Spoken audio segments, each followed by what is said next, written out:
Salut à tous, c'est Jérôme, bienvenue sur GoWDW, le guide qui vous aide à préparer votre séjour à Walt Disney World. Et justement, si vous envisagez un séjour, vous êtes peut-être en train de vous creuser la tête pour savoir quel hôtel choisir.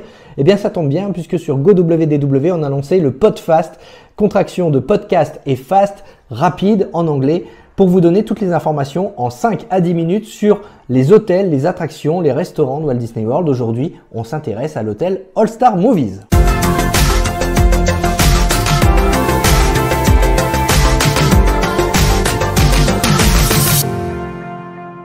L'hôtel All Star Movies fait partie, comme ses compères All Star Music et All Star Sports, qui sont situés juste à côté, des hôtels de la catégorie Value, entrée de gamme, donc à Walt Disney World, donc tarifs abordables, tarifs les plus raisonnables si vous voulez voyager à Walt Disney World. Il va ravir cet hôtel les fans de dessins animés parce qu'on y retrouve des grandes statues, notamment les grandes statues de Toy Story, les grandes statues des 101 Dalmatiens. C'est vraiment très immersif si vous êtes un fan de Disney. Vous allez vraiment apprécier dormir dans cet hôtel. Si en revanche vous cherchez quelque chose d'un peu plus cosy, un peu plus standard et que vous voulez couper du monde de Disney quand vous rentrez à l'hôtel, c'est pas vraiment l'hôtel qu'il va vous falloir parce que là vous êtes vraiment plongé dans les dessins animés. C'est le nom de l'hôtel, All Star Movies. Il y a plusieurs sections dans cet hôtel. Il y a d'abord la réception, évidemment, le cinéma hall qui va ensuite, là c'est là où vous irez chercher la clé de votre chambre quand vous arriverez. Et selon où vous êtes, vous serez soit dans le bâtiment Fantasia. Là le bâtiment Fantasia il est reconnaissable avec ce grand chapeau de Mickey Sorcerer. Vous avez la section Love Bug avec Love Bug, c'est la coccinelle en anglais. Donc là vous avez la célèbre coccinelle Choupette qui est à l'entrée des bâtiments. Vous avez la section Mighty Ducks, vous avez la section 101 Dalmatiens, j'en parlais il y a quelques instants, avec ces grandes statues de Pongo notamment qui sont à l'entrée de ces bâtiments, et puis la section Toy Story qui est juste à côté de la réception du cinéma hall avec Woody et Buzz l'éclair notamment qui trônent devant les bâtiments. Les chambres du All Star Sports, les chambres du All Star Movies ont été récemment rénovées au moment où on enregistre ce podcast, aux alentours de 2020-2021. La rénovation a été réalisée, donc désormais les chambres sont tout confort, vraiment elles sont toutes neuves. L'hôtel All Star Movies ne propose que des chambres standards, donc d'une capacité de 4 personnes. Et vous avez des chambres standard king aussi avec un seul lit, donc pour 2 personnes. Qu'est-ce qu'on trouve dans ces chambres? Eh bien tout ce qu'on trouve dans une chambre d'hôtel Disney. C'est-à-dire que vous allez avoir une télévision évidemment qui va vous diffuser les infos des parcs, la météo, les chaînes de télé américaines. Vous allez avoir les commodités comme les cafetières avec dosettes de café, dosettes de thé. Vous allez avoir fer à repasser, sèche-cheveux, planche à repasser, un coffre-fort également qui est disponible dans cette chambre d'hôtel. Donc il ne faut pas hésiter à s'en servir. Ce sont des services qui sont évidemment gratuits dans les chambres d'hôtel Disney. Là où c'est intéressant depuis la rénovation, c'est que on n'a plus seulement des prises électriques, on a aussi des prises USB intégrées. Donc vous n'êtes plus obligé d'avoir l'adaptateur Europe USA pour pouvoir brancher et charger votre téléphone. Vous pouvez directement charger votre téléphone en branchant votre câble USB dans ces prises USB intégrées. Au niveau des restaurants de l'hôtel All Star Movies, vous avez le World Premiere Food Court. C'est en quelque sorte la cantine, la zone de restauration de cet hôtel All Star Movies qui ouvre à 6h30 le matin, qui ferme vers 23h le soir. Vous pouvez manger donc matin, midi et soir avec des options telles que des gaufres Mickey le matin avec du bacon, omelette, etc. Vous avez des options végétariennes, des options pour les enfants également. Le midi et le soir, vous avez comme dans tout food court, un stand selon ce que vous avez envie de manger. Il y a des pizzas, il y a des pâtes, il y a des salades, il y a des sandwichs, il y a des burgers. Enfin voilà, vous allez trouver des choses de quoi manger à tarif raisonnable. Et puis, je le répète, comme je l'ai dit dans les précédents épisodes consacrés au All Star Music et au All Star Sports, ces hôtels sont situés vraiment à proximité. Donc, si vous dormez à l'All Star Movies, faut pas hésiter, vous pouvez aller voir du côté du All Star Music et du All Star Sports les offres de restauration qui sont proposées. Ça permet de varier aussi les lieux où on mange et puis les repas que l'on mange. Au niveau de la restauration, c'est tout ce qu'on a. On a aussi un bar quand même le Silver Screen Spirits Pool Bar qui est situé près de la piscine Fantasia. Là, vous avez des options de snacking. Ça ouvre de midi à 23 h généralement. Option de snacking, donc des petits bretzels avec la sauce cheddar à manger par exemple. Et puis surtout, une sélection de boissons alcoolisées ou non. L'hôtel All Star Movies propose également des piscines. La Fantasia Pool avec le fameux Mickey sorcereur qui trône au milieu de la piscine. Il y a une pataugeoire pour enfants, une aire de jeu aquatique également, ça c'est plutôt sympa pour les familles. Et puis vous avez la Duck Pond Pool également qui elle reprend la forme d'un terrain de hockey. Dans chaque piscine vous avez des serviettes de bain et des gilets flotteurs à disposition gratuitement si vous logez à l'hôtel All Star Movies. Plusieurs services également proposés dans cet hôtel, des laveries évidemment pour faire votre lessive.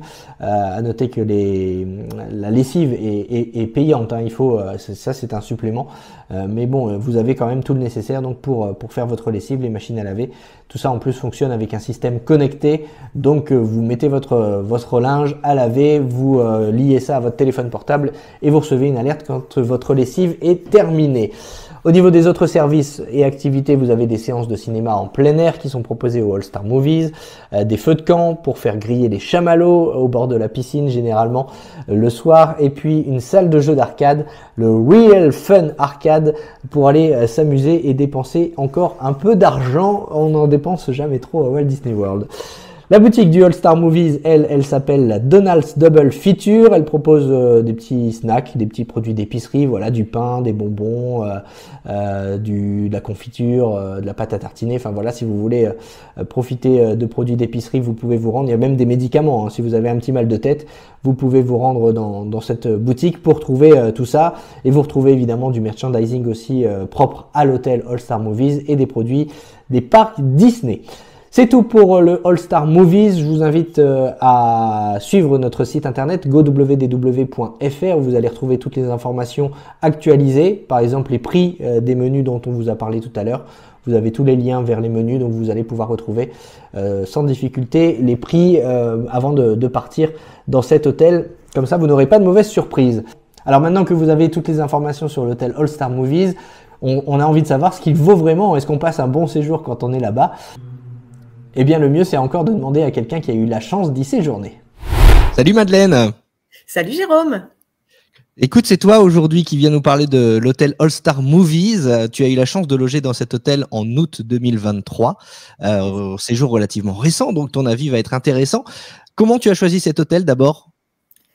Alors en fait, à la base, on était plutôt parti sur un moderate et puis au final, pour des questions de budget, vu qu'on avait aussi une cruise sur le voyage et puis un petit séjour à Universal, on s'est dit, bon, allez, on va un petit peu raboter le budget hôtel pour pouvoir profiter davantage sur la destination et sur les autres destinations.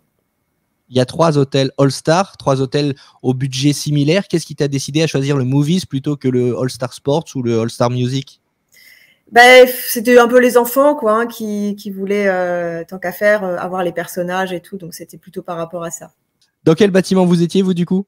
Nous, on était au bâtiment des Mighty Ducks, donc ça parlait pas du tout aux enfants, forcément, ils n'ont pas connu le dessin animé, mais c'était super parce qu'on avait la piscine tout de suite en bas de notre chambre. Bon, on va parler des piscines dans quelques instants avec toi. Sinon, pas déçu de l'hôtel ? Non, pas du tout. Non, malgré le fait que ce soit un value, les prestations, elles étaient au top et on était vraiment immergés dans l'univers Disney. Et qu'est-ce qui t'a plu justement dans les prestations ? Déjà, la chambre, elle était vraiment sympa. Nous, on voyageait à 4 avec un adulte, on va dire, hein, parce qu'Hugo, il avait 18 ans et il fait 1m85, donc on avait peur d'être un peu à l'étroit. Et puis, au final, franchement, aucun problème. Et puis, il y avait quand même plein d'animations, même si on n'a pas eu l'occasion de trop en profiter, mais on s'est pas senti au rabais, en fait. On s'est senti quand même complètement immergé dans l'atmosphère Disney. Il y avait tous les soirs, il y avait les movies Under the Stars, il y avait des chasses au trésor, et puis on a vraiment senti un personnel qui était aux petits soins pour nous, malgré, voilà, encore une fois, le caractère entrée de gamme de l'hôtel, quoi. C'est un hôtel dit familial, hein. Les All-Stars sont des hôtels familiaux. On leur reproche parfois le bruit. Est-ce que tu as pu constater ça ? Est-ce qu'au niveau de l'insonorisation de la chambre ou même de l'ambiance de l'hôtel, c'était bruyant ? Nous, on avait la chance d'être en bout de couloir, donc on était quand même relativement éloigné de l'ascenseur, voilà, un peu de la cour qu'il y a au milieu où il y a beaucoup de passages. Par contre, c'est vrai qu'on n'a pas du tout pu profiter de la piscine principale parce que là, c'était vraiment, oui, là, c'était très très bruyant effectivement et avec beaucoup de monde. Donc encore une fois, voilà, nous, on avait la chance d'avoir la petite piscine annexe juste à côté. On était plutôt dans celle-là. Je peux vraiment pas dire que le bruit a été un gros souci, en tout cas pas à notre niveau, pas là où nous on était localisés. Et alors au niveau des restaurants, est-ce que tu as eu l'occasion de manger à l'All-Star Movies? Alors ce qu'on faisait des fois, alors on prenait pas toujours de petit déjeuner, mais ça nous arrivait parfois, surtout sur la fin du séjour, quand on était moins pressé d'être à l'ouverture au parc, en mobile order au food court. Et en fait, au final, on prenait 2 menus enfants. Et ça nous permettait de manger à 4 tellement c'était copieux, quoi. Ça, c'était vraiment pratique et c'était prêt en quelques minutes. J'avais à peine le temps de mettre les chaussures pour aller les chercher, que c'était déjà prêt. En soi, pour ceux qui ne connaissent pas encore Walt Disney World et qui ne connaissent que Disneyland Paris, si tu devais comparer un hôtel d'entrée de gamme à Walt Disney World et un hôtel d'entrée de gamme à Disneyland Paris, qu'est-ce que tu dirais? Alors, à Disneyland Paris, j'ai fait que le Cheyenne il y a assez longtemps, mais déjà, bon, ce qui change tout, c'est le fait d'avoir une piscine. Et puis, en fait, je me souviens du Cheyenne un petit peu comme d'une usine où il y avait vraiment énormément de monde, où il n'y avait pas, on va dire, j'ai senti très fort le côté entrée de gamme, alors que là, All Star Movies, j'ai pas du tout eu ce ressenti-là. Et encore une fois, ça passait beaucoup par la gentillesse des castes, et par le fait qu'ils s'essayaient aussi de nous faire vivre une expérience à part, alors qu'au Cheyenne, j'avais ce souvenir d'être beaucoup plus traité comme un client d'un hôtel qui a budget modéré, quoi. Et alors au niveau des transports, les All-Stars sont plus proches d'Animal Kingdom. En revanche, ils sont plus éloignés de Magic Kingdom. Est-ce que les transports étaient suffisants? Est-ce que le temps de transport entre ton hôtel et les parcs était agréable? Alors honnêtement, ça nous a pas dérangé. C'est sûr que pour aller au Magic Kingdom, c'est un petit peu long, hein. Ça c'est une certitude, et encore plus pour Disney Springs. Combien de temps? Je dirais une vingtaine de minutes à peu près. Oui, ça se fait. Ça se fait. Et puis, alors autant oui, forcément la première fois, on attend qu'un truc, c'est d'arriver devant le parc et tout, donc ça peut sembler long, mais en fait, en réalité, c'était quand même agréable dans le sens où après une journée dans les parcs, se poser 20 minutes dans un bus climatisé, il y avait jamais trop de monde en plus dans le bus, donc ça c'était agréable. Franchement, nous ça nous a pas dérangé du tout. Et on le dit, le bus c'est la seule option de transport quand on est en hôtel All-Star. Et forcément, comme on dit que ce sont des hôtels familiaux, il y a beaucoup de monde aux arrêts de bus. Est-ce que les bus ont une rotation suffisante? T'attendais pas trop longtemps pour monter dans un bus? Non, alors franchement, on n'a jamais attendu. On est tout de suite monté dans le bus qui arrivait. Même le matin, j'ai juste le souvenir d'une matinée où effectivement, je crois que c'était pour les Hollywood Studios, où forcément il y avait du monde puisque tout le monde voulait faire Rise le plus tôt possible. Mais on n'a jamais été debout, on a toujours été assis. On n'a vraiment pas eu de soucis particuliers au niveau des transports. C'était très agréable. Il faut savoir aussi que du coup, le movie, c'est celui qui est tout au bout de la chaîne des All-Stars. Donc, c'est celui qui s'arrête en dernier quand on revient, mais c'est aussi celui qui charge en premier. Donc, forcément, on avait cet avantage par rapport aux deux autres, c'est que quand le bus arrivait, il était vide en fait. Donc, c'était pratique ça. Très bien. Dernière petite question. Maintenant, je te laisse t'adresser aux auditeurs. Essaye de leur vendre, du coup, de les convaincre d'aller à l'All-Star Movies. Pour moi, c'est vraiment un parfait compromis quand on a envie d'être immergé dans l'univers Disney, mais qu'on veut peut-être un petit peu plus serrer son budget que par exemple en allant au Art of. Je dirais pas qu'on trouve des prestations qui soient équivalentes, mais c'est quand même vraiment très approchant, notamment avec les statues géantes et vraiment l'univers Disney qui est très très présent. Je trouve qu'avec des enfants, c'est vraiment le parfait compromis. Parce qu'on est vraiment chez Disney à fond. Il y a pas du tout de cassure entre le moment où on est dans les parcs et le moment où on est à l'hôtel. On reste 100% Disney. Encore une fois, il y a beaucoup d'animations pour les enfants. C'est vraiment sympa. Et moi, encore une fois, j'ai pas eu le souci ni du bruit ni d'une trop forte affluence. On était bien, on était posé. Ça nous permettait aussi d'avoir un peu comme une parenthèse. Je sais pas, j'ai pas fait des hôtels qui sont proches des parcs, mais je me dis que quelque part, forcément, il doit y avoir un passage, un flux de visiteurs qui est plus important. C'est pas aussi un hôtel que les gens vont spontanément aller visiter, donc on n'a pas non plus cet effet de tourisme. On est entre nous, entre gens de l'hôtel. Enfin bon, bref, nous on a trouvé ça vraiment calme. Encore une fois, faut pas s'inquiéter des problèmes de transport et de la distance avec les parcs, ça se fait très très bien. Et voilà, je peux que le recommander à des gens qui vont voyager avec des enfants de moins de 10 ans, qui sont encore très très focus sur l'univers Disney pur, hein, pas Star Wars, pas Marvel. C'est un bon rapport qualité-prix, vraiment. Super, bah écoute, tu parlais effectivement de rapport qualité-prix en comparaison avec l'hôtel Art of Animation, qui lui est un petit peu plus cher parce qu'il est à la fois plus récent et puis il y a d'autres moyens de transport pour rejoindre les parcs, notamment le Skyliner. On aura l'occasion d'y revenir dans un prochain podcast. Merci beaucoup Madeleine. Ben, merci à toi et puis merci surtout pour le podcast parce que ça nous a beaucoup aidé à préparer le voyage et puis rencontrer Alain, c'était la petite cerise sur le gâteau pendant le séjour. Avec plaisir, merci beaucoup. Au revoir.